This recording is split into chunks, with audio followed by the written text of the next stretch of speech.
The night Frank Morgan walked into the Millhaven social with a limp he had not earned from honest work, every eye in the room found somewhere else to be, which was how the town of Millhaven, Texas, in the autumn of 1882, handled things it did not want to acknowledge. Frank was 34 years old and looked closer to 40.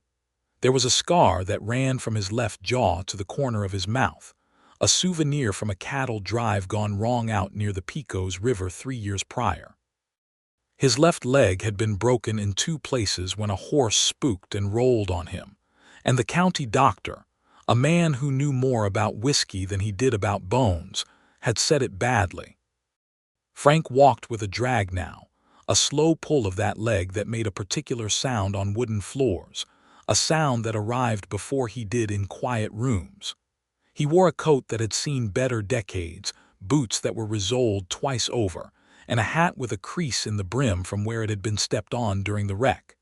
He was not a man who invited warmth from strangers, and strangers, sensing this, rarely offered it. The Millhaven annual harvest social was held every October in the Grange Hall on the edge of town, a building that smelled of pine resin and old hay, and the particular sweetness of apple cider in barrels.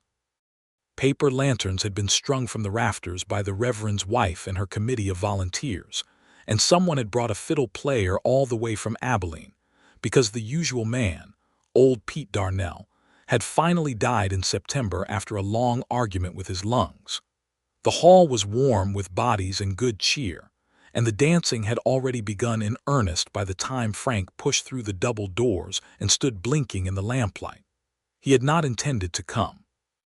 He had told himself he would not come. He had been telling himself that for 3 years running, and for 3 years running he had stayed in his rented room above the feed store and listened to the music carry across the dark between the buildings and felt nothing, which was how he preferred it. But this year, something had shifted in him, some loose plank in the floor of his resolve, and when the music started he had found his coat and his hat and his boots and walked the 4 blocks to the Grange Hall without quite deciding to. He found a place near the wall beside the cider barrel and accepted a cup from young Tobias Greer, who was 16 and tasked with pouring, and who looked at Frank's scar with the open curiosity of youth before his mother appeared from nowhere and redirected his attention elsewhere. Frank drank the cider and watched the room. Millhaven was not a large town. There were perhaps 300 souls within its limits, another 100 or so spread across the surrounding ranches and homesteads. Everyone knew everyone, and everyone knew everyone's business, and everyone certainly knew about Frank Morgan, the cowboy who had worked for the Holloway Ranch, and then for the Deacon Spread, and then for nobody in particular, because nobody particularly wanted a man who could not ride hard anymore, and who drank through most of the money he made from fence mending and odd jobs around town. They knew he had no family here, no roots, no particular reason to stay except that he had nowhere else to go. They were not unkind people, most of them. They simply did not know what to do with a man like Frank, so they mostly left him alone, which suited him and grieved him in equal measure. He saw her across the room, and the recognition was immediate and strange, the way a chord resolves after a long, uncertain passage. Della Bancroft was 30 years old, and she had been a widow for 2 years. Her husband, James Bancroft, had been a good man and a successful one, the owner of the mercantile on the main street, and he had died of a fever in October of 1880 with shocking suddenness, leaving Della with the store, a small house on Birch Street, a 7-year-old son named Thomas, and a grief so large it had taken up residence in every room of her life. The town had been solicitous and kind in the way that towns are when a respectable member of the community passes. They had brought casseroles and offered prayers and watched over her with a proprietary attention that was half genuine concern and half the town's natural instinct to manage its own narrative. Della had accepted the casseroles and the prayers and gently but firmly declined to be managed. She had kept the mercantile running through sheer force of will and a ledger system her husband had taught her in their first year of marriage. She had raised Thomas with steady hands and a voice that rarely rose above its natural register. She had mourned James honestly and deeply, and she had come out the other side of that morning into a kind of clear-eyed solitude that the town had not entirely approved of, because the town had expected her to eventually accept one of the widowers or bachelors who periodically presented themselves at her counter with the air of men who thought they were doing her a favor. She had accepted none of them.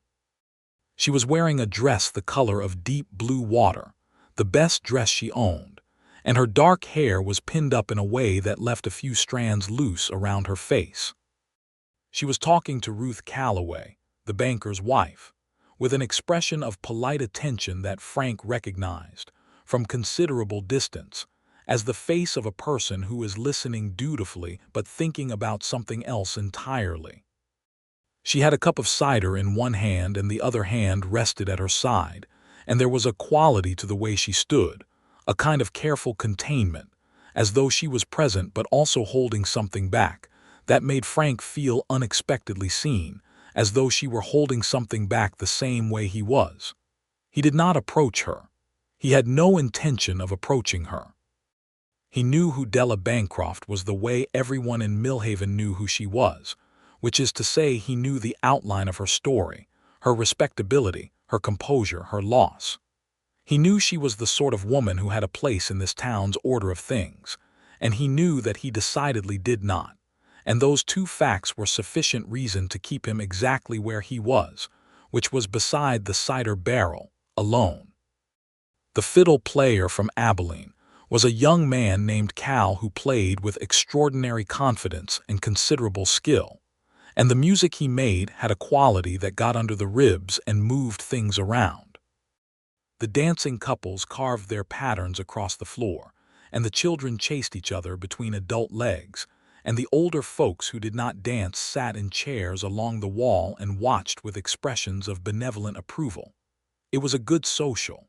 It was the kind of evening that a smaller, lighter version of Frank Morgan might have enjoyed unreservedly. The complication began with Harold Phipps. Harold Phipps was 46 years old and owned the largest cattle operation within 30 miles of Millhaven. He was a man accustomed to getting what he wanted through a combination of money, persistence, and a complete inability to perceive his own limitations. He had decided, approximately 6 months after James Bancroft's funeral, that Della Bancroft would make an excellent second wife, his first having departed for Kansas City with a traveling salesman the previous year, an event Harold framed as a tragedy and most of the town framed as inevitable. He had courted Della with the subtlety of a fence post, presenting himself at the mercantile regularly, sending over cuts of beef from his operation, and occupying the front pew at church with his boots polished in a way that suggested effort. Della had been patient with Harold because she understood that patience was often the most efficient route through certain kinds of obstruction. She had thanked him for the beef and declined his invitations to supper with such gracious consistency that a man with any self-awareness would have received the message clearly. Harold did not have self-awareness. He had persistence, which he confused for a virtue. He found her at the social within 20 minutes of Frank's arrival, appearing at her elbow with 2 cups of cider, as though bringing a woman a drink she already had was the natural opening to a successful conversation. Frank watched this from across the room without particular investment, the way you watch weather moving in from the south, noting it without being moved by it.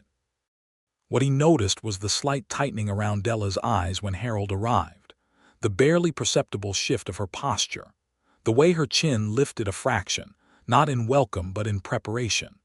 Ruth Calloway found somewhere to be, as Ruth Calloway always did when Harold Phipps was in proximity, and Della was left receiving Harold's one-sided conversation with the steady face of a woman who had endured far worse. The music shifted. Cal from Abilene drew his bow into a waltz, something slow and pulling, and Harold Phipps set down both cups of cider on the nearest available surface and held out his hand to Della with the expression of a man who has decided that the next step in a business transaction is simply to take it. Della looked at his hand for a moment. Then she looked at Harold's face. There was nothing unkind in her expression, but there was something there that Frank, even from 40 feet away, could read plainly. She did not want to dance with Harold Phipps. She did not want to be standing next to Harold Phipps.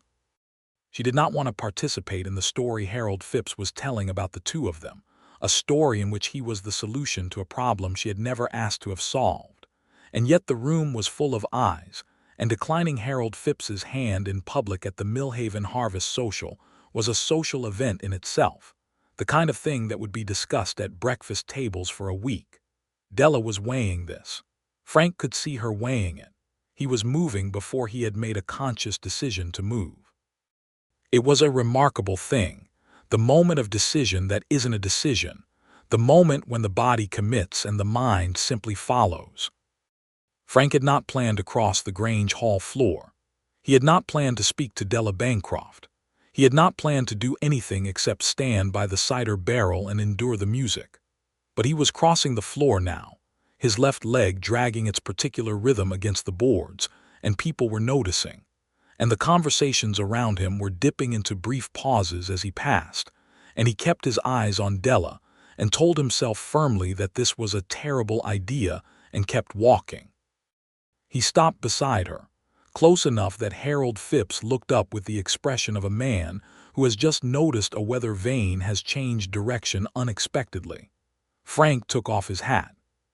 He held it in both hands, which was all he could do with it.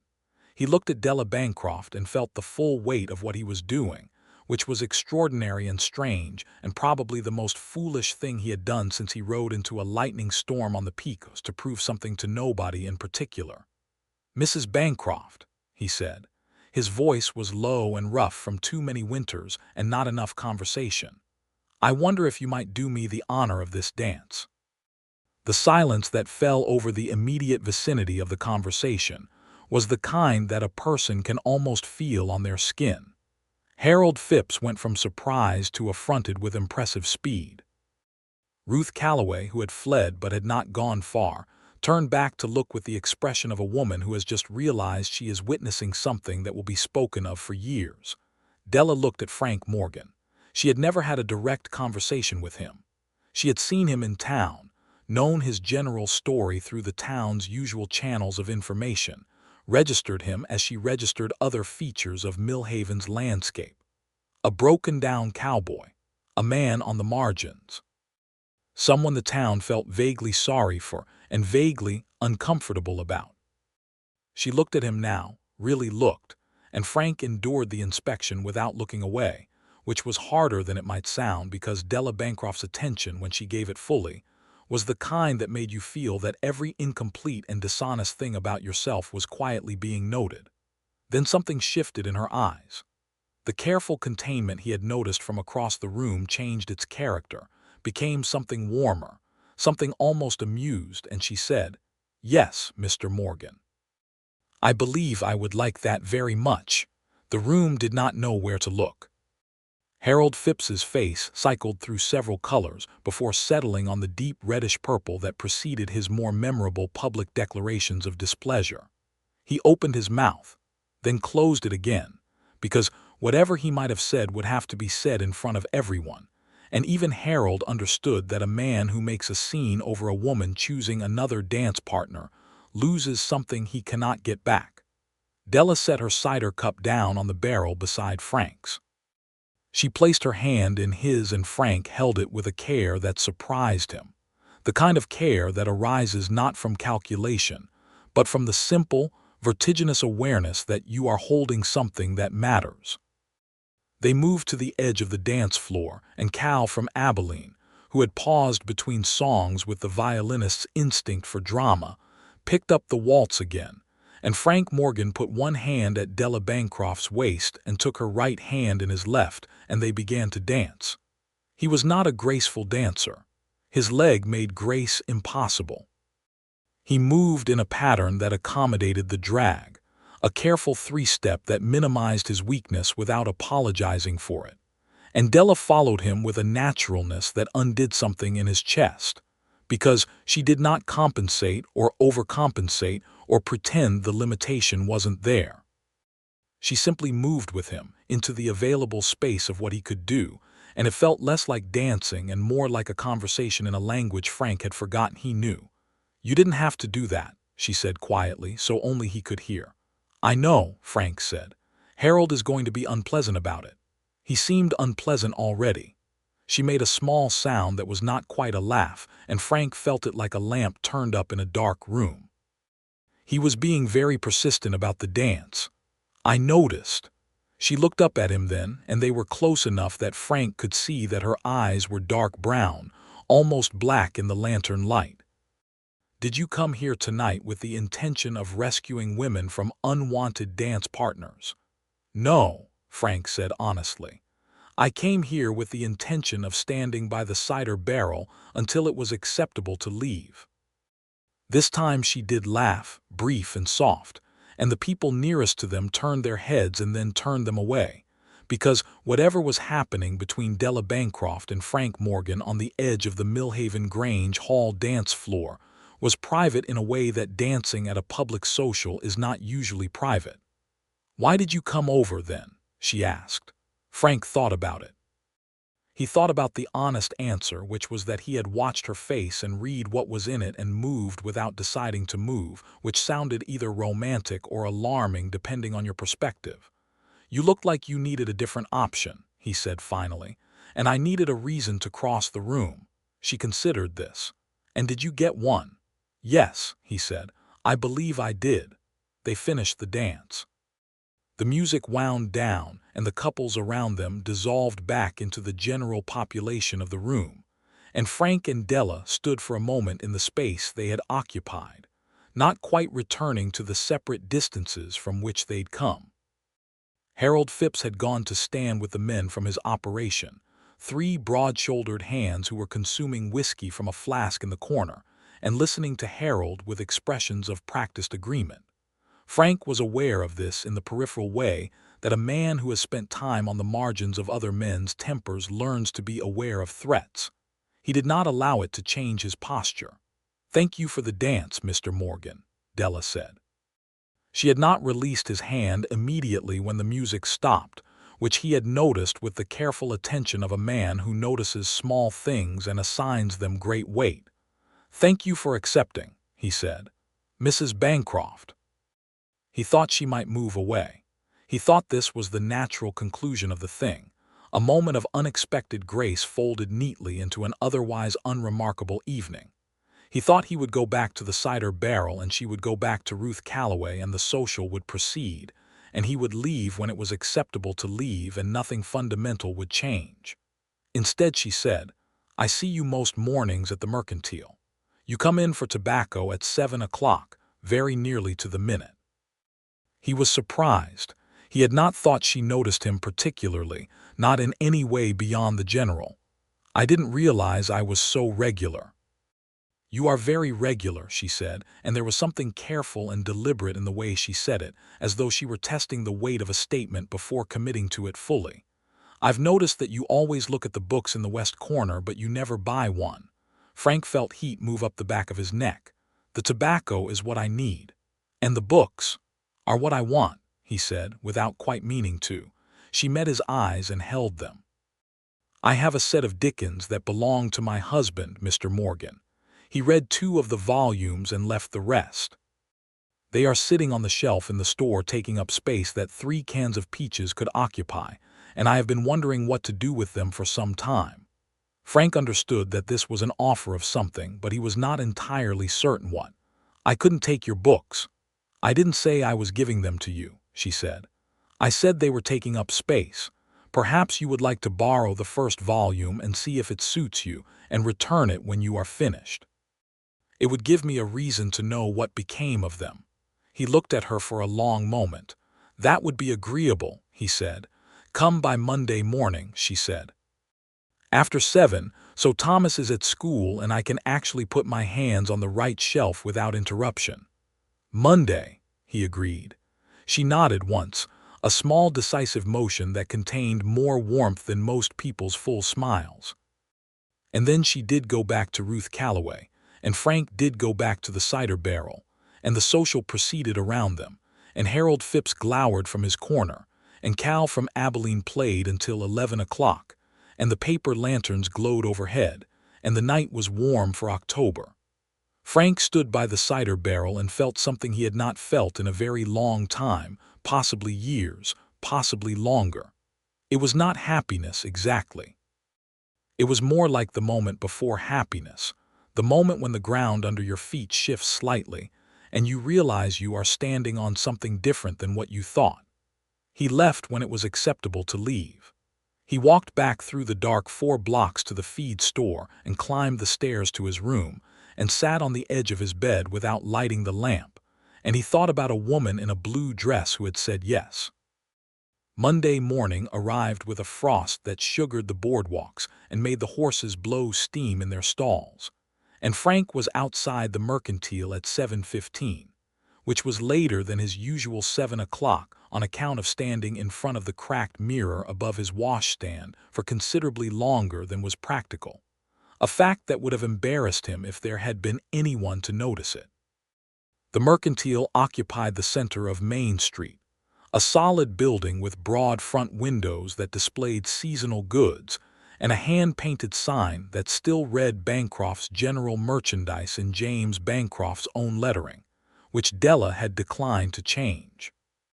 The bell above the door rang when Frank pushed it open, and the smell of the place reached him first, coffee and dried herbs and the particular mineral sharpness of hardware goods, and underneath it all something that was simply the smell of order, of a place well kept.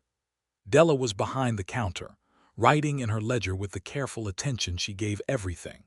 She looked up when the bell rang, and her expression contained the same warmth he had seen through the lantern light on Friday, easy and unperformed.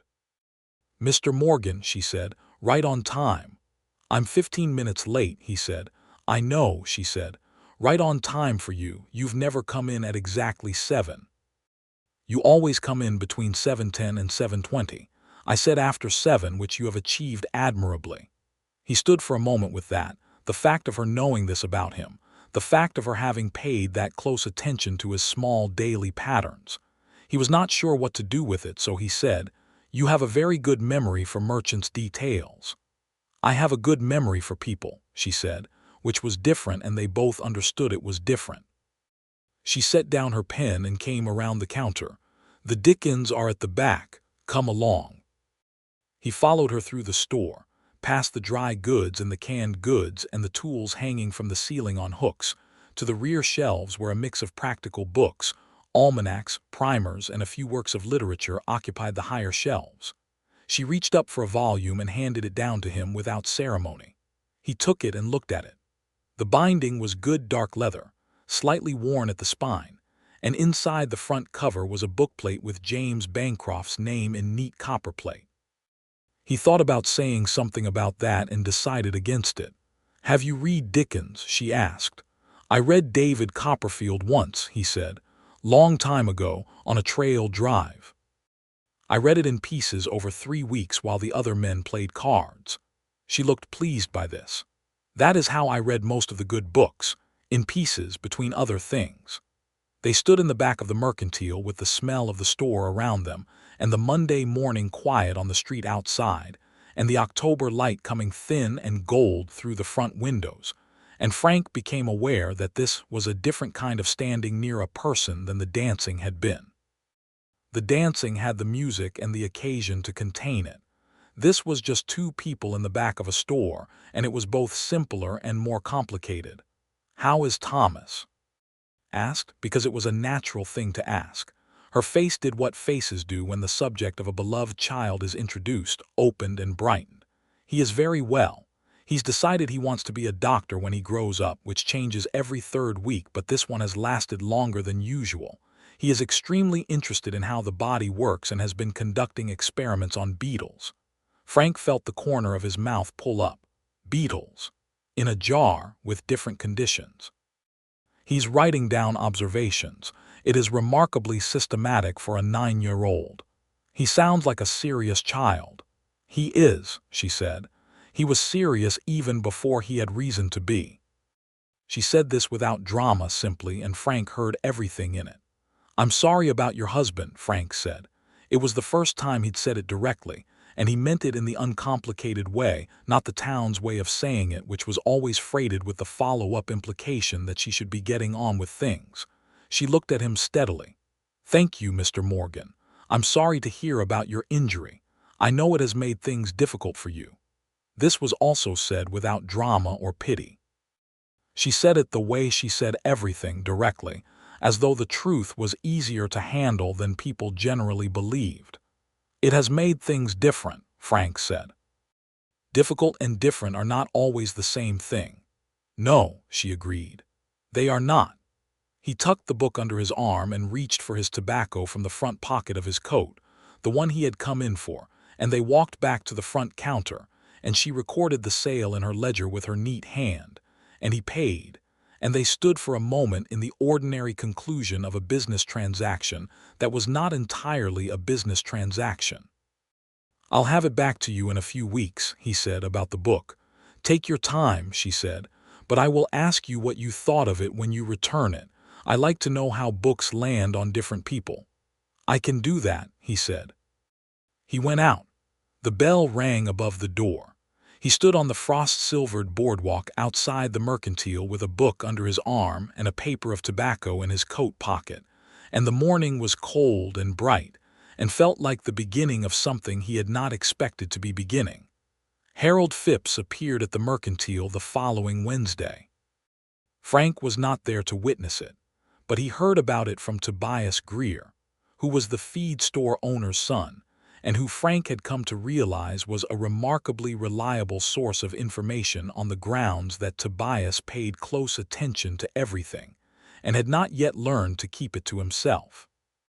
What Tobias told him, in the breathless way of a 16-year-old relating significant events, was that Harold Phipps had come into the Mercantile on Wednesday morning, and had words with Mrs. Bancroft about the social, and about certain liberties taken by certain individuals at said social, and that Mrs. Bancroft had listened to Harold in the complete silence she deployed when she was at her most resolute, and had then said to him that she appreciated his concern for her welfare, but that she was entirely capable of managing her own social engagements, and that she trusted Mr. Phipps would respect this.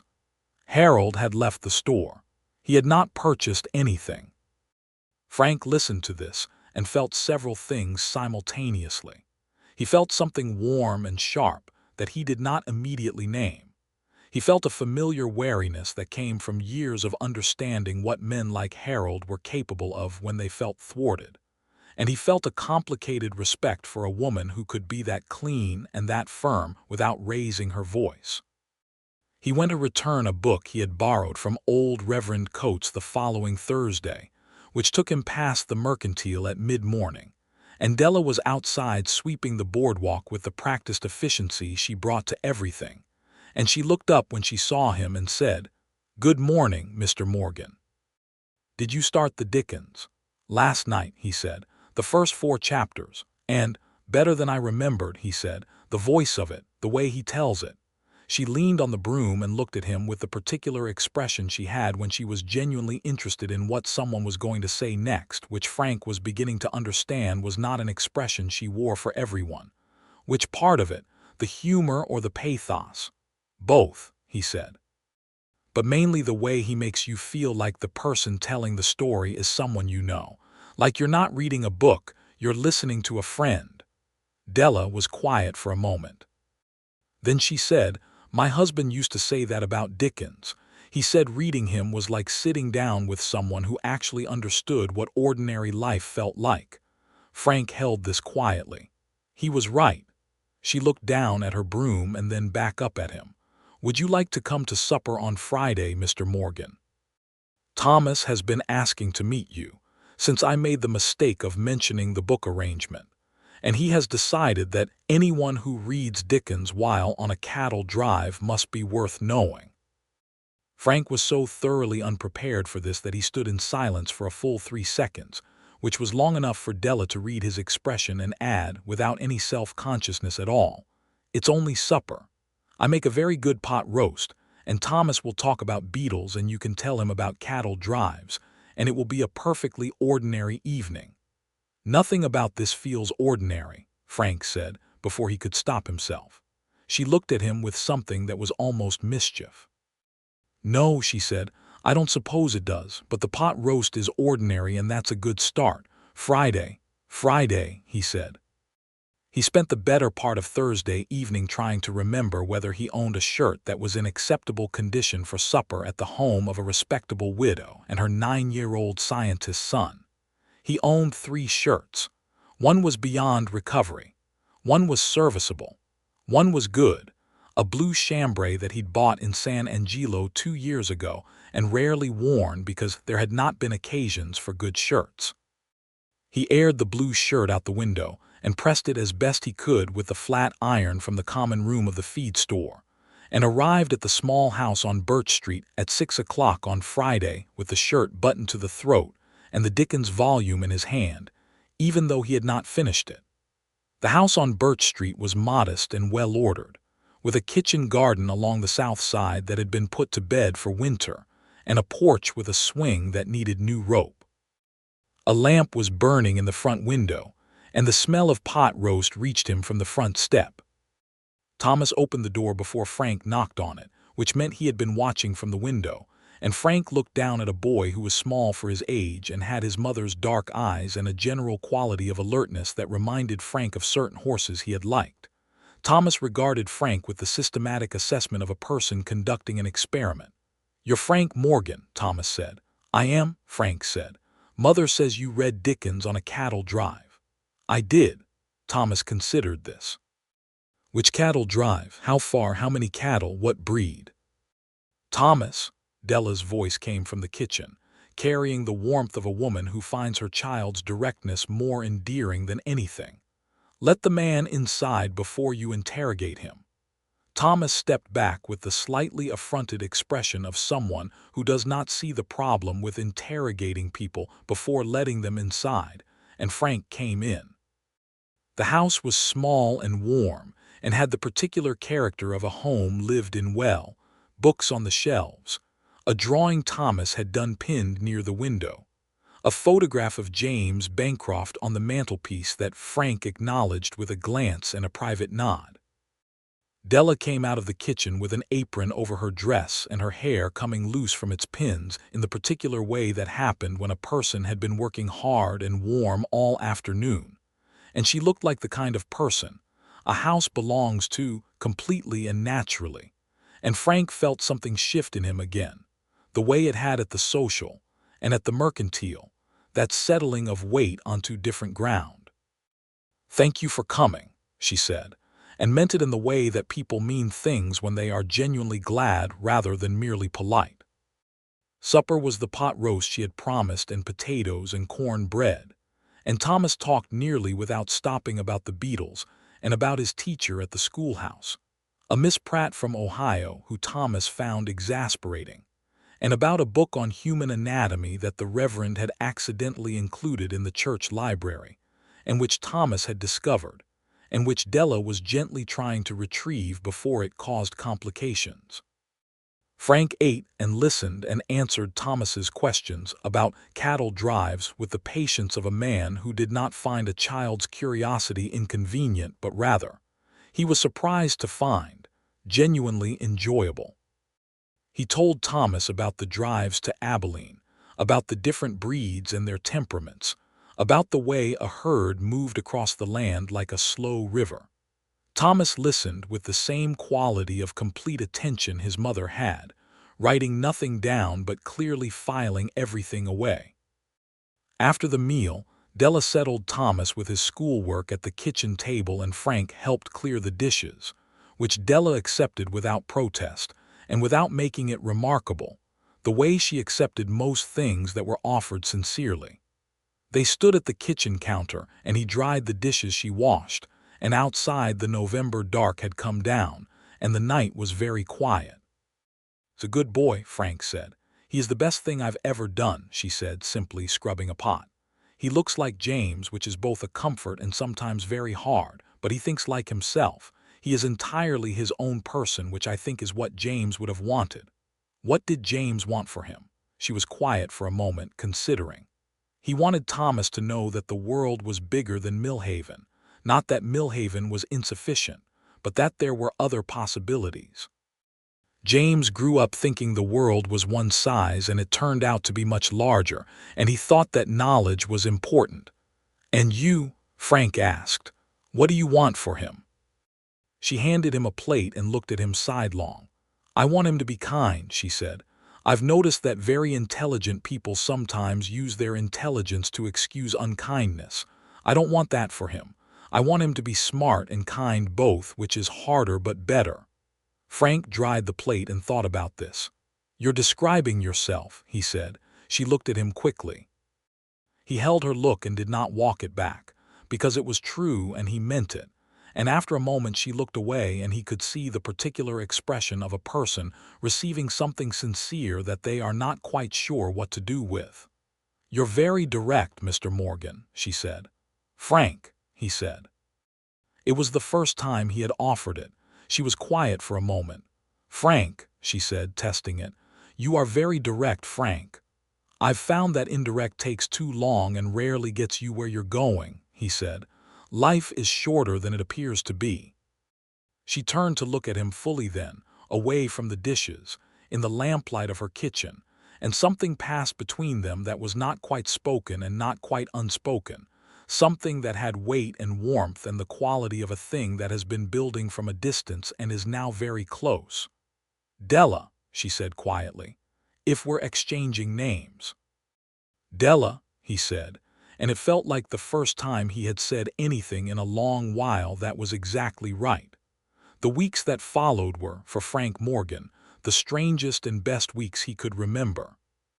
He and Della found reasons to talk that were not always reasons at all, but which both of them accepted without acknowledgement, because acknowledging them would have required naming what was happening. And what was happening was both obvious and enormous, and neither of them had the equipment to name it cleanly yet. He finished the Dickens and returned it on a Wednesday, and they sat in the front room of the Mercantile after closing time and talked about it for an hour and a half, moving from Dickens to other books, and then to larger things, to the nature of grief, to what it meant to start over, to whether Millhaven was a place a person could be contented in or just a place a person ended up. Frank told her things he had not told anyone, about the accident with the horse and the months after when he had not been sure he wanted to go on, and how he had gone on anyway through a kind of stubborn disinterest in the alternative, which was not the same thing as having a reason. She listened without pity and without the particular performance of concern that some people deploy when they want you to know they are generous. Della told him about the months after James died, the strange doubled quality of grief, the missing him, and also the discovery that she was more capable than she had known, the guilt of that discovery, the slow acceptance of it. She told him that the hardest part had not been the loneliness, but the way people in town had begun to see her only in relation to what she had lost, as though widowhood were a condition that superseded personhood. She said this without bitterness, only with the frankness that was her natural mode. Frank said, "I know something about that, about being seen only in relation to a limitation." She looked at him directly. "You're more than a limp, Frank," she said. He did not immediately reply. He breathed through it, the simple plainness of being told a true thing. "And you're more than a black dress," he finally said. She had stopped wearing the full black of mourning 6 months ago and wore gray and blue and the occasional dark green, which Millhaven had noted and discussed, and some had thought was premature and some had thought was overdue, and Della had thought was none of their business and had proceeded accordingly. She laughed, brief and warm. "We are quite a pair," she said. "Between your limp and my social notoriety." "You have social notoriety." "Oh, certainly. I am the widow who runs the store herself and refused to remarry and turned down 3 respectable gentlemen and now has mysterious literary arrangements with the feed store's most enigmatic resident." Frank looked at her steadily. "Enigmatic," he said. "Enigmatic," she confirmed. "Mrs. Greer told me I was encouraging an unsuitable attachment and that I owed it to Thomas to think more carefully about my associations." Something clenched in Frank's chest. He kept his face neutral. "And what did you say to Mrs. Greer?" Della folded her hands on the counter and regarded him with the equanimity that was. Frank had come to understand. Not a performance of calm, but an actual state of being, achieved through considerable effort and genuine philosophical conviction. I told her that I appreciated her concern, and that I would give her opinion exactly as much weight as it deserved. And then I asked if she needed anything from the dry goods because I had just gotten a new shipment of calico. "And what weight did her opinion deserve?" Frank asked. "Very little," Della said. "Frank, I am a 30-year-old woman who has run a business by myself for 2 years, and raised a child by myself for 2 years, and made every significant decision about my life by myself for 2 years. I am well past the age where other people's opinions of my associations determine my choices." "I'm not entirely sure the town would agree," Frank said. He said it not to discourage her, but because the town was a fact, and facts had consequences, and he had learned from experience that ignoring facts did not alter them. "The town rarely agrees with me," she said. "I've stopped finding that troubling." He looked at her for a moment, the lamplight of the closed mercantile warm between them, the October night pressing cold against the windows. "You should know," he said carefully, "that I have very little to offer in the practical sense. I have a room above a feed store and enough money to manage from month to month and not a great deal more. I am not the kind of man who represents security or social advantage." "I know that," she said, without any particular tone. "I wanted to say it plainly." "You always say things plainly," she said. "It's one of your more agreeable qualities. I should tell you plainly in return that I am not looking for security or social advantage. I have both of those things modestly but sufficiently. What I am lacking is rather more difficult to describe." "What is it?" Frank asked. She was quiet for a long moment. The clock on the wall of the mercantile ticked. Outside, a horse moved past in the street. "Someone who sees me," she said finally. "Not the widow, not the merchant, not the project or the opportunity, just me." Frank had nothing to say to this that was adequate, so he did not try to say anything adequate. He simply held her gaze and let her see him looking, and he thought that if she could read him the way he believed she could, then she already knew the answer to the question she had not quite asked. The complications arrived in November, as complications in small towns are inclined to do, when the weather keeps people indoors and conversation becomes the primary industry. Harold Phipps, having been rebuffed at the social and then again at the mercantile, had not retreated. He had regrouped. He had begun telling people, quietly and selectively, things about Frank Morgan that were partly true and partly embellished, and entirely designed to constitute an argument against Frank's presence in Della's life. He said that Frank had been dismissed from the Holloway Ranch not because of his leg, but because of his drinking, which was inaccurate in its emphasis if not entirely without basis in fact. He said that Frank had no people and no prospects and no future, which was an unkind way of stating several accurate things. He said that a woman with a child and a business could not afford to associate herself with a man of Frank's standing, and he made sure that the people he said this to were the people Della would be most likely to hear it from. Frank heard about this from Tobias Greer, who was by now Frank's most reliable source on the town's internal operations. He heard it and he sat with it and he thought about it honestly, the way he tried to think about hard things without flinching. The drinking was a fair charge, partially. He had drunk too much in the bad years after the accident. He had drunk out of pain and boredom, and the particular despair of a man who has been defined by what he can no longer do. He had scaled it back over the last year, significantly, through the application of will and the quiet recognition that it was making him into the worst version of himself. But he had not stopped entirely, and the history was what it was. He went to Della. He found her at closing time on a Thursday, after Thomas was back from school and upstairs doing his lessons, and he sat down across the counter from her and told her what Phipps was saying and told her, without prompting, what was true in it. She listened. She had the particular listening quality of a person who is hearing not just the words but the spaces between them, where the real content often lives. When he was done, she said, "Is that everything?" "I can't think of anything worse that's been said," he said, "so I assume it's most of it. And what you've told me about the drinking, is that an honest accounting?" "Yes," he said, "I was worse than I should have been. I'm better than I was. I'm not what I want to be, but I'm working at it." "Because Phipps is saying things about it?" she asked.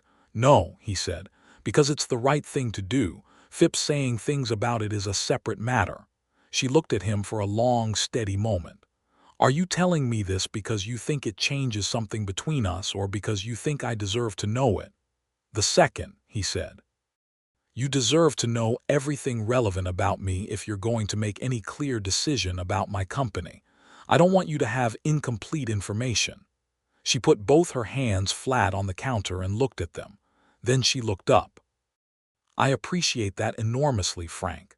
And I want to tell you something in return, which is that Harold Phipps's opinion of your suitability means nothing to me, and what you've told me tonight, told me directly and honestly, means a great deal. Not because the information is favorable, but because of how you chose to give it." He breathed. "Della, you're a better man than you think you are," she said, "and you are welcome here. In this store and at my supper table, and in whatever other form this friendship takes as it develops, because I intend to let it develop wherever it chooses to go, and I would like you to do the same." The word friendship was the container she used, and they both understood it was already something larger than that, but it was the right container for this moment, before everything had been said that needed to be said. Harold Phipps escalated in December. He filed a complaint with the county land office about a parcel of road that passed the edge of Della's property, a road that her late husband had informally maintained, and which Harold now claimed crossed his grazing allotment, which was a complicated legal argument with questionable grounding, but enough technical language to create real trouble. The implication was not subtle. He was making the management of Della's property more complicated, using the systems available to a wealthy man, because she had not cooperated with his expectations. Frank found out from Judge Elias Cobb, who was not a sophisticated man but was a fair one, and who mentioned over glass at the saloon that Phipps's complaint was going to require some legal sorting, and that Mrs. Bancroft was going to need to produce the original survey records for her property line. Frank went to Della immediately. She was in the back of the store doing inventory when he came in, and she looked at him and read his face and said, "What is it?" he told her. She listened with her pen still in her hand, and her expression did not change dramatically, but her jaw tightened in the specific way it did when she was containing something substantial. When he finished, she said, "James had all the property records in a box in the back room. I've never needed to go through them fully, but they're there." "You'll need someone to go through them with you," Frank said. "Someone who understands survey documents." "Do you?" "Enough," he said. "I've worked enough land over the years to know what the records should say and what they shouldn't." They spent Saturday morning going through the box together, spreading documents across the table in the back room of the Mercantile, Frank reading the survey maps with careful attention while Thomas, who had no school that day and had been specifically told to be quiet and was managing it with visible effort, sat in the corner and drew diagrams of the beetles he had released and recaught. The survey records were clear. James Bancroft had commissioned a proper survey in 1876, and the road in question was well within the boundaries of his property and subsequently Della's. Harold Phipps had no claim. The complaint was harassment dressed in legal language. Frank took the relevant documents to Judge Cobb on Monday morning and laid them out with the clarity of a man who has decided that a certain kind of patience has its limits. Judge Cobb looked at the documents and at Frank and then dismissed Phipps's complaint within the week, noting in his written ruling that the property lines were unambiguous and that future claims of this nature would need substantially more grounding to merit the court's attention. Harold Phipps did not take this well. He took it into the saloon on a Thursday night and aired it at volume, making observations about Della and about Frank that were neither generous nor accurate. And this time the audience did not entirely agree with him, because Millhaven was the sort of town that respected persistence up to a point, and considered what was happening now to be beyond that point. Warren Calloway, the banker, told Harold plainly that he was making himself look foolish. Old Reverend Coates, who had heard everything through his particular network of parishioners, made a quiet Sunday homily about the difference between genuine concern for a neighbor and the deployment of that concern as an instrument of control. And while he did not name names, names were not necessary. Millhaven, as it turned out, was not entirely without a moral compass. It had simply needed time to locate it. Frank and Della were not oblivious to the turning of the town's opinion. They noticed it the way you notice a wind shifting, by its effects rather than its mechanism. People who had been carefully neutral began to offer Frank small dignities, a greeting where before there had been a glance past, a nod from men who had previously looked through him. It was not a complete transformation. There were those who still thought Della was making a mistake, and there were those who thought Frank was not suitable, and some of those people said so in the ways that small towns allow people to say things without quite saying them. But the prevailing tide had changed. December in Millhaven was cold and still and beautiful in the stark way of Texas winters, the light going silver and clear over flat land, the evenings coming early and staying dark and long. Frank spent more evenings at the house on Birch Street. He fixed the rope on the porch swing because he could not look at it in its current state without something in him requiring that it be fixed, and he built a set of bookshelves for Thomas's room out of cedar planks, because Thomas had been keeping his books in stacked piles on the floor, and it was, Frank argued to Thomas, inefficient. Thomas had agreed with the analysis, and the project had proceeded over 2 Saturdays with Thomas consulting as technical advisor. Della watched all of this without comment, which was a form of comment. She watched Frank with Thomas, the patience of him, the way he talked to the boy as though the boy's opinions were worth hearing, which they were, but which not every adult had figured out. She watched Thomas watch Frank, the warming of a child who has been cautious because caution has been necessary, coming gradually to trust. On Christmas Eve, Frank came to supper, and after Thomas was asleep, he and Della sat by the fire in the small front room with a bottle of wine that Della had been keeping for a special occasion, and the fire made its small noises, and the cold pressed against the windows, and they sat in the warm, ordinary miracle of simply being together in a room without needing to be anywhere else. "Frank," she said, after they had been sitting quietly for a while with nothing in particular wrong. "Yes," he said. She turned to look at him with the full quality of her attention. "What do you want?" she asked. "Not from tonight, from your life. What do you actually want?" He thought about it seriously because that was how she asked things seriously, and she deserved a serious answer. "I want to be useful," he said. "Not just to manage. I've been managing for years. I want to be useful to something that matters. I want work that is genuinely mine. I want—" He stopped. "Say it," she said gently. "I want this," he said. "This specific thing, these evenings, this fire, you and Thomas and the conversations we have and the way it feels to come in that door. I want something that is not just getting by." She was quiet. The fire made its sounds. Outside, the Christmas night was very still. "I want to stop being afraid," Frank said, which was the truest and hardest thing he had said yet. "I've been afraid since the accident, of everything, of asking for anything that matters in case it doesn't hold. I'm tired of being afraid." Della set down her glass and moved closer to him on the settee, close enough that when she reached out and put her hand over his, it required only a small movement, and she did not look at what she was doing but at him directly with every quality of attention she possessed. "I am not going anywhere," she said. "I want you to know that." Frank turned his hand over and held hers. The fire burned.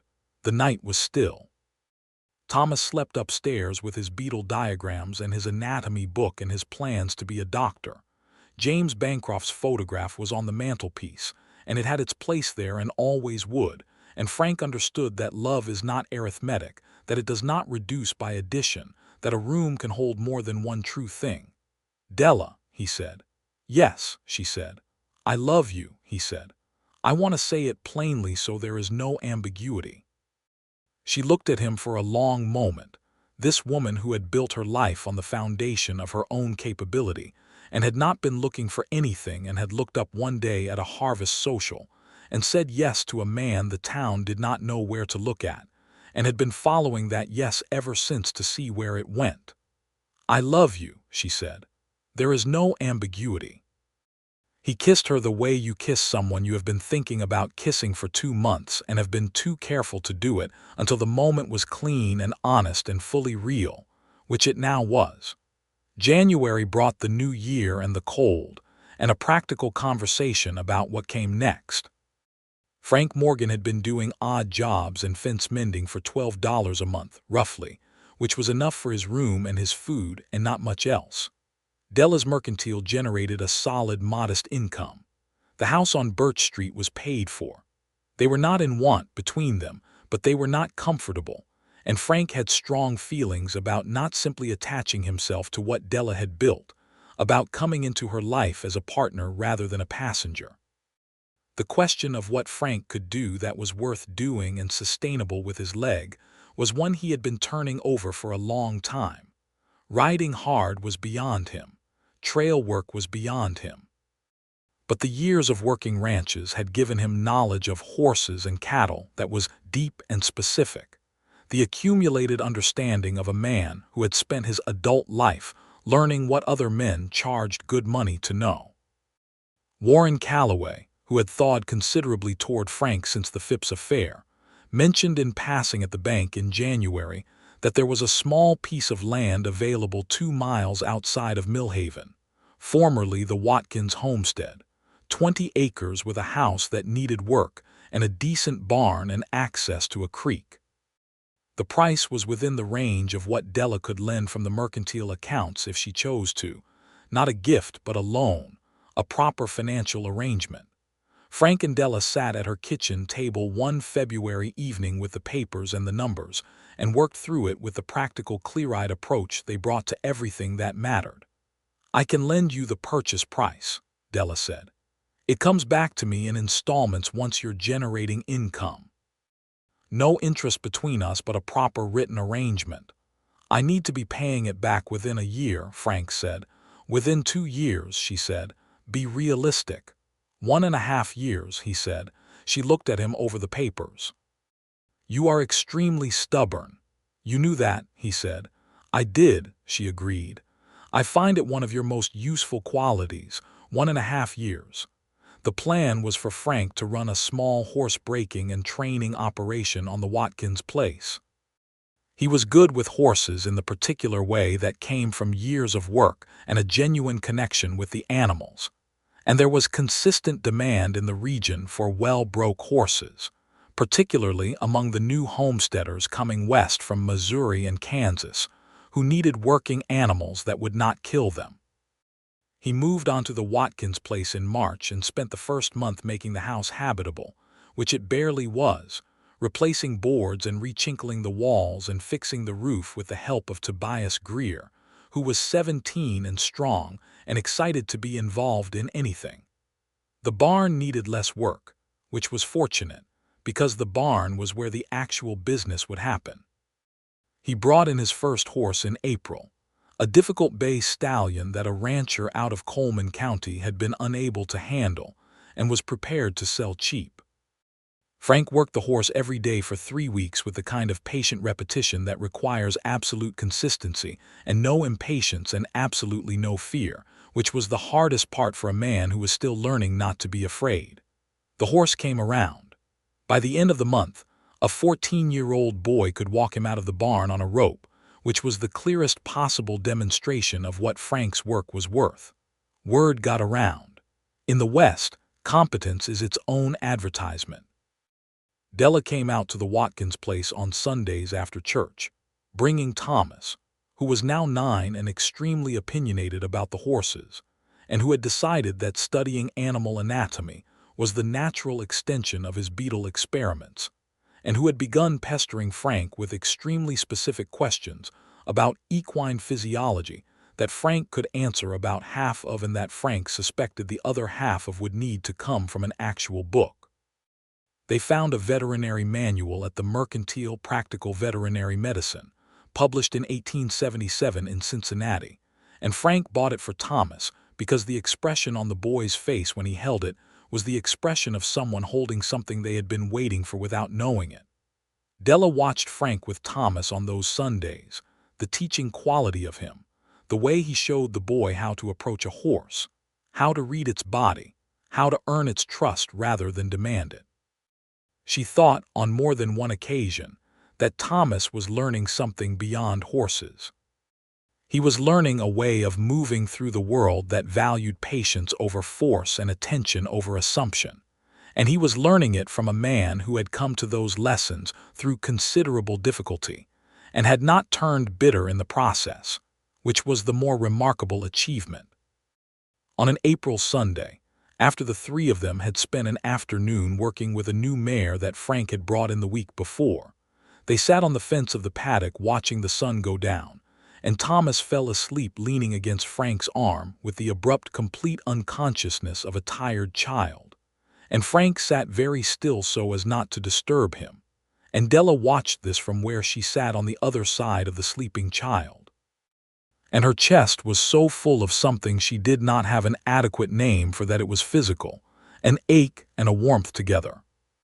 Frank looked at her over Thomas's sleeping head, and his expression was the expression of a man who cannot believe the ground he is standing on, who expected, at every point in his life up until recently, to be standing on worse ground than this, and who is still slightly surprised by the absence of disaster. She reached out and put her hand on his arm, the one that wasn't holding Thomas, and she said, very quietly, "You are exactly where you're supposed to be." He closed his hand over hers and did not say anything, and the evening came down warm and golden over the 20 acres that were becoming, with extraordinary speed, the place where his life was actually happening. Frank proposed in May. He did it in the Mercantile, which was appropriate, since the Mercantile was where most of the significant things between them had happened, and he did it on a Wednesday morning before opening time, when the store was still quiet, and the morning light was coming slant through the front windows, and Della was rearranging a shelf of canned goods with the same focused attention she gave everything. He had spent considerable time thinking about how to do it. He had no ring. He did not have the money for a ring of any quality, and he was not willing to offer a ring of bad quality as a proxy for something genuine. He had instead spent 3 weeks carving a small figure from a piece of cedar, a horse in mid-step, detailed and careful, because he was better at his hands than his words sometimes, and because he wanted to give her something he had made. He came in with the little cedar horse wrapped in a piece of muslin and set it on the counter and said, "Della, I want to ask you something." She turned from her shelf and looked at the muslin and then at him, and her face already knew something was coming, the particular quality of attention she gave to important moments. "I know that I am not the most conventional choice," he said. "I know that the town still has its opinions and that some of them are not favorable, and that associating your life with mine does not make your social position simpler. I know that I have a past that has rough places in it, and a leg that will never work properly, and a history of being the kind of man who stands near the cider barrel at social events rather than in the middle of the room." She was very still. Her hands had gone quiet at her sides. "I also know," Frank said, "that I am better in every measurable way when I am with you. I am more honest and more hopeful and more willing to believe the future is worth the effort of getting there. I know that Thomas has become someone I love as straightforwardly as I have loved anything in my life, and I know that you are the most remarkable person I have met in 34 years of meeting people, and that I would like, with your permission, to spend the rest of what I have trying to be worthy of you." He picked up the muslin and unfolded it and set the cedar horse on the counter between them. Della looked at the horse for a moment. She reached out and picked it up with both hands and held it gently, the way she held careful things. Then she looked up at him, and her eyes were bright in the morning light, not tearful, not performed, but genuinely moved, the way a person is moved when something finds them exactly where they are.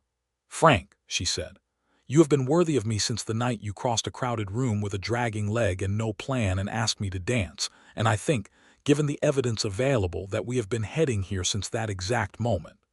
"Is that a yes?" he said. "It is absolutely a yes," she said.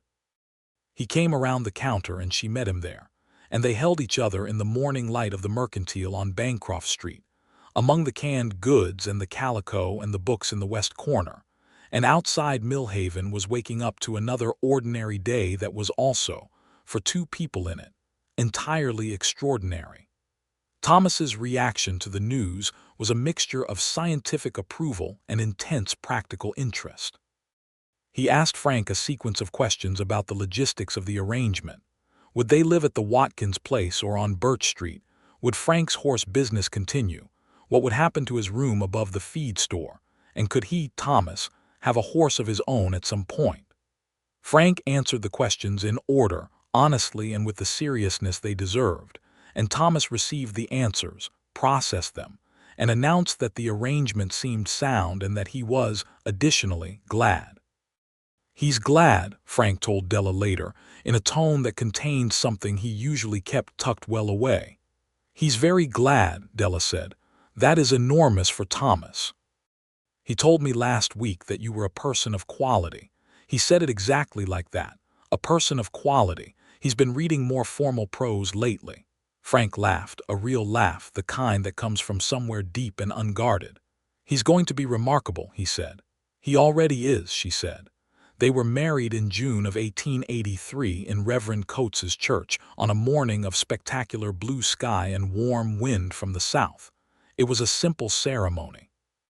Della wore a dress of pale blue lawn fabric she had sewn herself in the evenings over 3 weeks, and she carried wild flowers from the creek bank because they were beautiful, and because she had always preferred things that were genuine to things that were merely formal. Frank wore the blue chambray shirt, finally with adequate occasion for it, and new boots, and his hair combed with more care than was usual. Thomas served as the principal witness, standing very straight in his best trousers and a jacket that was slightly too large, and his mother's dark eyes watching everything with careful attention, storing it all away. He had written a short speech that he delivered before the ceremony at Frank's request, which Reverend Coates had accommodated with visible amusement.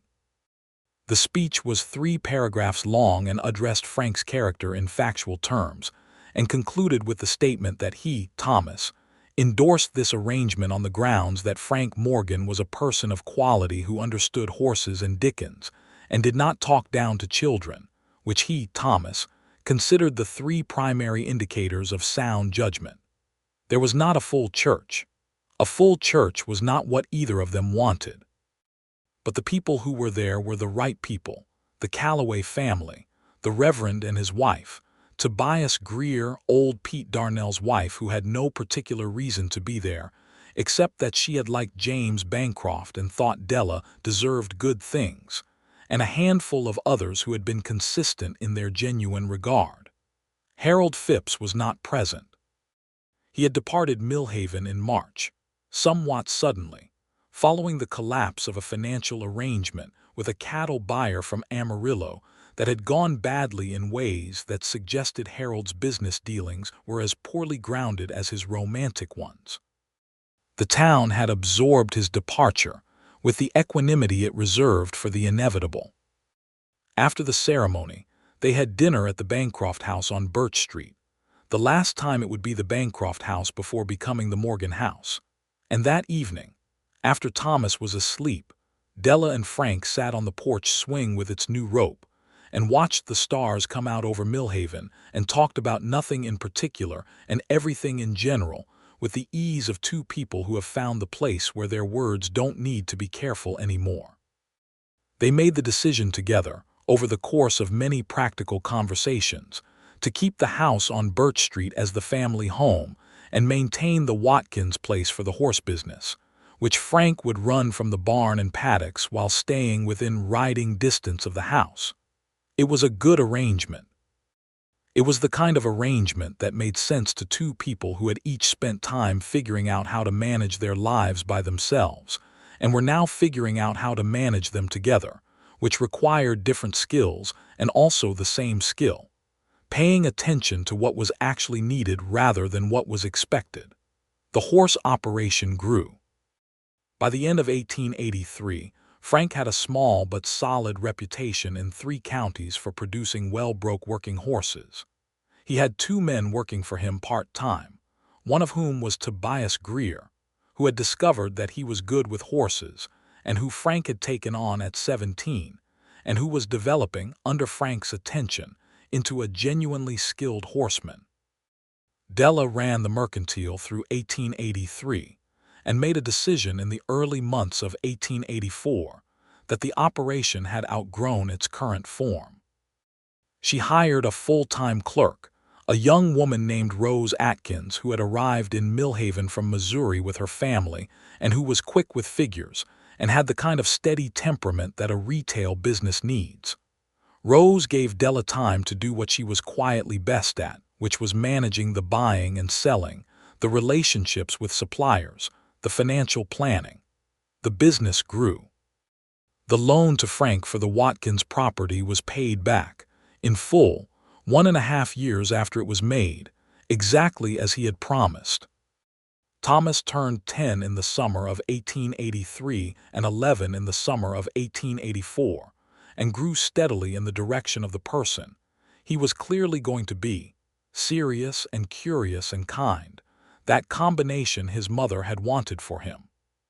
He worked with Frank on weekends, learning the horses with the systematic patience of a born observer, and he continued his medical interest with the seriousness of someone who has identified their life's direction early and intends to follow it without deviation. Frank taught him to ride properly in the fall of 1883 and gave him a small gray gelding named Sage, an older horse past his working years but steady and safe, and in Frank's opinion a better teacher of a new rider than any younger horse. Thomas rode Sage with characteristic focus, asking Frank constant questions about the mechanics of equine movement, and Frank answered what he could and directed the rest toward the veterinary manual. The life they were building had a texture to it that Frank had not experienced before and that he found, when he allowed himself to examine it, almost incomprehensible in its goodness, not because it was without difficulty. The money was careful, not comfortable. Frank's leg had bad days when the cold came in and he moved more slowly, and the pain was a constant low presence. Millhaven continued to be Millhaven, which meant there were always people who were willing to offer opinions on other people's lives. Business had its pressures. There were difficult seasons. But there was also this. Della's voice from the kitchen in the early morning while he was still half asleep, and the sound of Thomas doing his sums at the table, and the particular quality of coming home to a place where you are expected and wanted, after years of coming home to nothing in particular. There was the feeling of sleeping in the same bed as a woman you love who sleeps with extraordinary peace, as though she has made her reckoning with the world and found it acceptable. There was Sunday morning coffee on the porch swing and Saturday evening supper that Thomas helped make, badly but with great commitment, and the slow accumulating weight of days that were worth their own weight. In the spring of 1884, Della told Frank that she was expecting a child. She told him in the kitchen on a Tuesday morning with the matter-of-fact quality she brought to all important information, and Frank sat down at the kitchen table because his legs required it and looked at his hands for a moment and then looked at her. "Are you well?" he asked. "How are you feeling?" "I am well," she said. "I feel very well, actually. Better than I remember feeling with Thomas, which may be age or may be circumstance." He looked at her and felt what a man feels when the life he has built turns out to be larger and more alive than he had dared to plan for. "Are you happy about it?" he asked. "I am very happy about it," she said. "Are you?" He stood up and crossed the kitchen and held her face in both his hands and looked at her with everything he had, all the gratitude and the wonder and the love that was still growing, still finding new rooms in him to occupy. "I am the happiest I have ever been in my life," he said, and that was already true before this morning. She put her hands over his and smiled at him with the full warmth of it, not the careful, contained warmth she sometimes used in public, but the private version, the one that was just for him. And for a moment the world was exactly the size of the kitchen on Birch Street, and that was exactly right. Thomas, when they told him, asked 8 questions in rapid succession about the physiological process of human gestation, all of which were accurate, and some of which Della answered, and some of which she redirected. He then processed the information for approximately 48 hours, and returned with the announcement that he intended to be a good older brother, and had decided to read everything available at the Mercantile about child development, of which there was one relevant book, and that he was prepared to assist with the baby's care in any practical capacity, with the caveat that he was very busy with school and his ongoing horse studies and his medical research. He said medical research, Frank told Della in the dark of their bedroom that night. "I know," she said into his shoulder. "He is entirely himself, always." "Yes," Frank said, "he is." The summer of 1884 moved through Millhaven with its heat and its dust and its long days, and Della's pregnancy advanced through it with the same steadiness she brought to everything, visible and healthy and treated by its subject as one more piece of her life to be managed intelligently. She stayed at the Mercantile through August, when Rose Atkins demonstrated herself more than capable of managing the counter alone, and then she came home to Birch Street and waited with the patience she had developed over years of understanding that some things cannot be hurried. The baby was born in October of 1884, 1 week before the anniversary of the social where Frank had crossed the room, and it was a boy. Frank was present, which was not entirely common practice, but which neither he nor Della had considered to be optional. He sat beside her through it and held her hand, and felt the particular powerlessness of witnessing another person's effort without being able to share it, which is one of the more humbling experiences available to human beings. The doctor, a new man named Dr. Marsh, who had come to Millhaven the previous spring, and who knew considerably more than his predecessor about bones and everything else, managed the delivery with competent calm. When it was done and the baby was placed in Della's arms, Frank looked at the small face of his son, red and indignant and blinking in the lamplight, and he sat very still and breathed and felt the full weight of what had been given to him, not as something he had earned but as something he had been trusted with. "He looks like you," Della said, which was not quite accurate yet, since newborn babies generally look like themselves, but Frank understood what she meant. "He looks like himself," Frank said, which was the highest possible thing to say. They named him James Robert Morgan. James for Della's first husband, whose place in her story and Thomas's story was permanent and real, and Robert for Frank's father, a rancher from Gonzales County who had died when Frank was 20, and who had been a quiet, capable man Frank had never adequately thanked for what he'd been given. It was a name that held 2 histories and acknowledged both, which was exactly right. Thomas met his brother with the systematic seriousness he brought to all significant events. He examined the baby with considerable focus, and then announced that the child appeared healthy, and that he, Thomas, intended to be a rigorous and reliable older brother. He then spent the next 3 hours quietly reading the child development book in the corner of the bedroom, while the rest of the family settled into their new configuration, which was also, Frank recognized, Thomas's particular way of being present, keeping the information close, staying near the thing that mattered. The years that followed were full. Frank's horse operation expanded. By 1886, he had a solid reputation across 4 counties and was training horses for the Texas Rangers, which was the most professionally demanding work he had done and the most satisfying, because the Rangers had standards and the horses needed to meet them, and meeting demanding standards was something Frank turned out to be extremely good at when the work was genuinely his. Tobias Greer became his full-time head hand at 20 and was saving money with the clear intention of eventually having his own operation, which Frank actively encouraged, because the thing about genuinely good work is that it produces more of itself, and a man who has been given a fair chance tends to give fair chances in turn. The mercantile on Bancroft Street was thriving under Della's management. She had expanded the book section significantly, which was both commercially sensible, since Millhaven was growing and the new families coming in wanted books, and personally satisfying, since Della had a theory that the books available in a town's general store said something important about the town's aspirations for itself. She had also begun a small, informal lending arrangement. Not a full library, but a system by which customers could borrow a book and return it within a month for a small deposit, which was her answer to the problem of people wanting to read more than they could afford to buy. Frank discovered that the lending arrangement was used most regularly by the families of the Mexican workers who had come to the region in increasing numbers, building the railroads and working the ranches, and who had less access to Millhaven's official amenities than their labor warranted.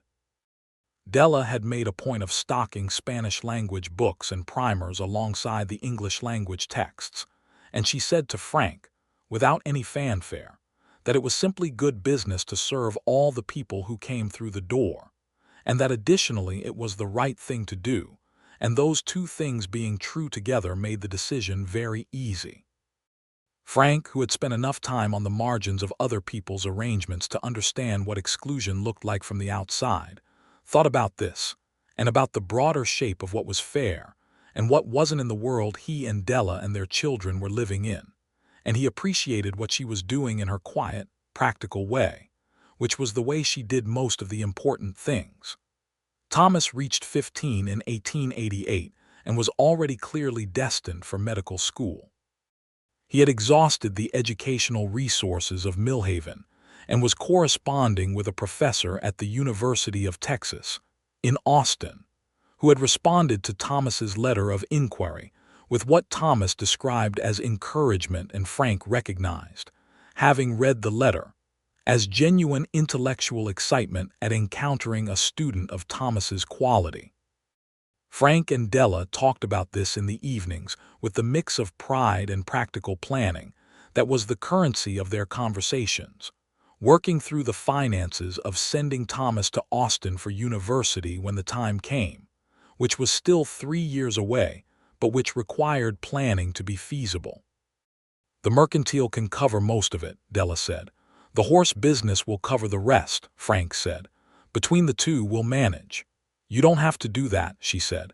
"It's my son." He looked at her steadily. "He's my son," he said. "He has been since approximately the third time he asked me something about equine musculature, and I realized that I would genuinely be devastated if anything prevented him from becoming what he's going to become." Della set down her book and looked at him, that full quality of attention she gave to the things that moved her. "He loves you," she said, "in his Thomas way, which is complete and genuine, even when it looks like a series of systematic inquiries." "I know," Frank said. "I love him in my Frank way, which I imagine looks similar from the outside." She laughed softly. "It does. It rather does." James, who was 4 by 1888 and who had inherited his father's stubbornness and his mother's dark eyes and who had opinions about everything and was not shy about expressing them, was developing into a person of considerable force. He had also, to Frank's private delight, shown an early interest in the horses, not the scientific interest Thomas had, but a physical intuitive interest, the way certain people are simply drawn to animals and comfortable with them without needing to know why. Frank had started bringing him to the barn on Saturday mornings, and James would stand at the paddock fence and watch the horses with the intense, focused stillness that was the most settled he ever was. "He's going to be a horseman," Tobias told Frank one Saturday, nodding at James on the fence. "Don't let his mother hear you say that," Frank said. "What does she want him to be?" Tobias asked. Frank smiled. Whatever he wants to be, he said. That's what she wants for both of them. She just worries about the horses that roll. There had not been another bad accident. Frank was careful in ways he had not always been, careful the way a man is when he has things that matter to lose, and he trained his horses with patience as the primary method, which reduced the danger considerably. His leg remained what it was, the old limitation, reliable in its parameters, which meant he had learned to work within them rather than against them, which was also, he had come to understand, a reasonable approach to most limitations. Millhaven in 1888 was a different town than it had been in 1882. The railroad had come through 3 years prior, which brought commerce and new people and new ideas in roughly equal proportion. The town had grown, new buildings on streets that had been open lots, a second church, a proper schoolhouse to replace the old one, a telegraph office. The character of the place was changing in ways that were both good and complicated, as change usually is. Frank and Della had grown with it without being defined by it, which was the advantage of being people who had already done their most important defining work. They were part of the community without being governed by it. A distinction that had taken Frank years to understand was available to him, and that he had come to value enormously. The social, the harvest social, still happened every October. It was larger now, in the new Grange hall they had built in 1885, and there were 2 fiddle players and sometimes a guitarist, and the attendance had doubled with the town's growth.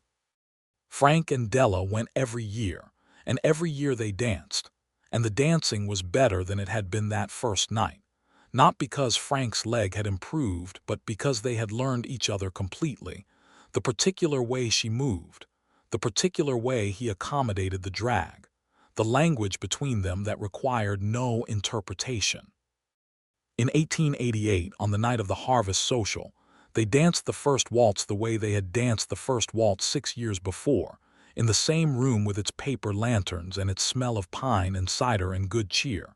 And Frank had his hand at Della's waist and her hand in his, and she looked up at him with the private warmth, the one he had been receiving every day for 6 years and which still felt like something rare, something that should be held carefully.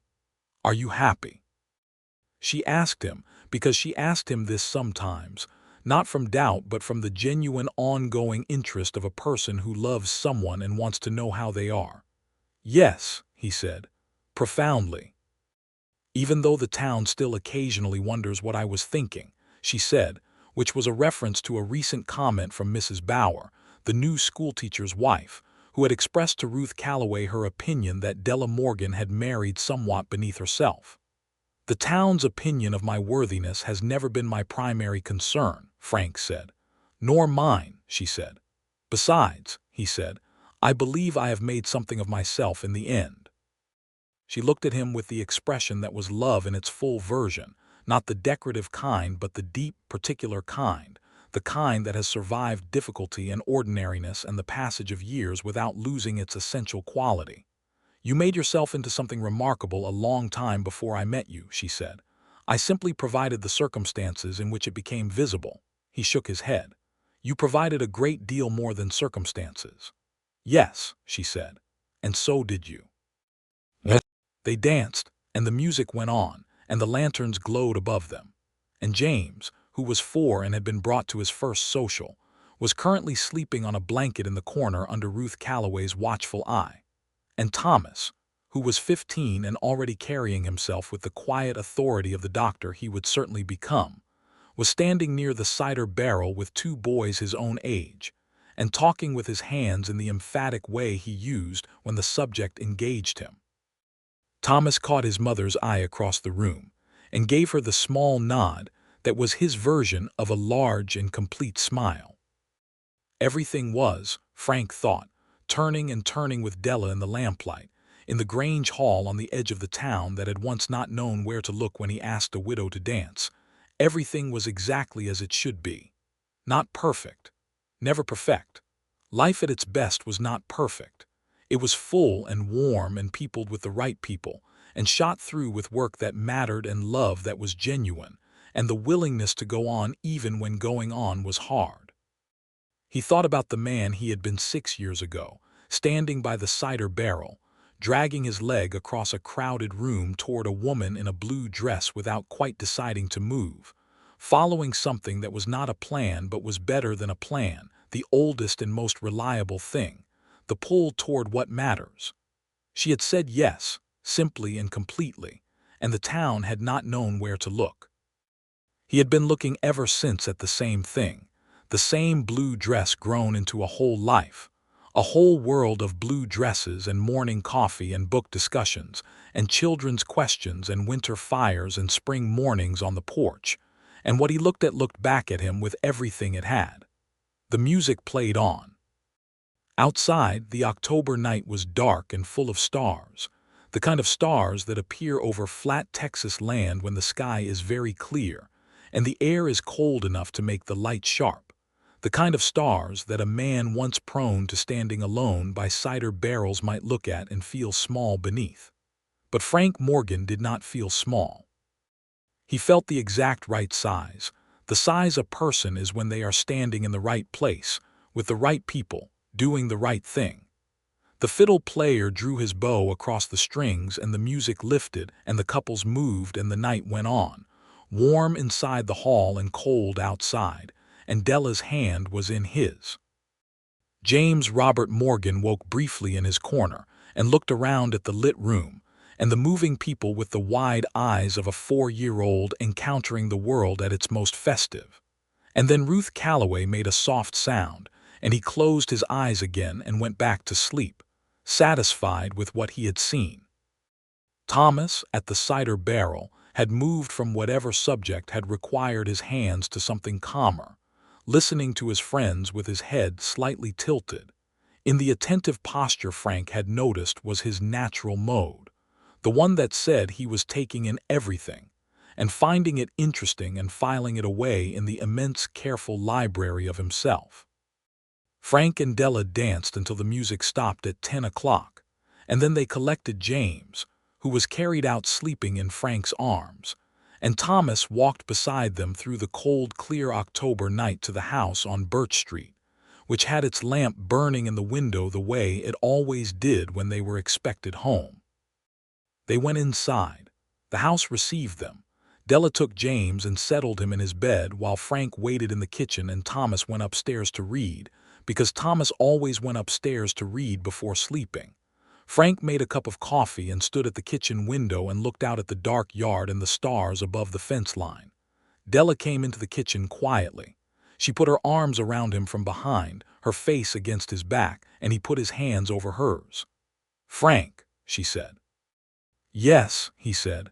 "I've been thinking," she said, "that we ought to look at that parcel north of the horse operation, the one Calloway mentioned last month. It would give you enough space to expand the training facility properly, and Thomas says he wants to come back to Millhaven after medical school, and if he does, we ought to have enough land that he has something to come back to." Frank turned to face her. She looked back at him with the practical warmth that was the combination uniquely hers, the business mind and the loving heart running together in the same direction, which was forward. "Thomas wants to come back," Frank said. "He told me last week," she said. "He said he wants to practice medicine here, in a place where people actually need a doctor and where he knows the patients. He said the idea of being a city doctor struck him as wasteful." Frank laughed softly, the real laugh, the unguarded one. "That's Thomas." "It is entirely Thomas," she agreed. "So, the parcel north."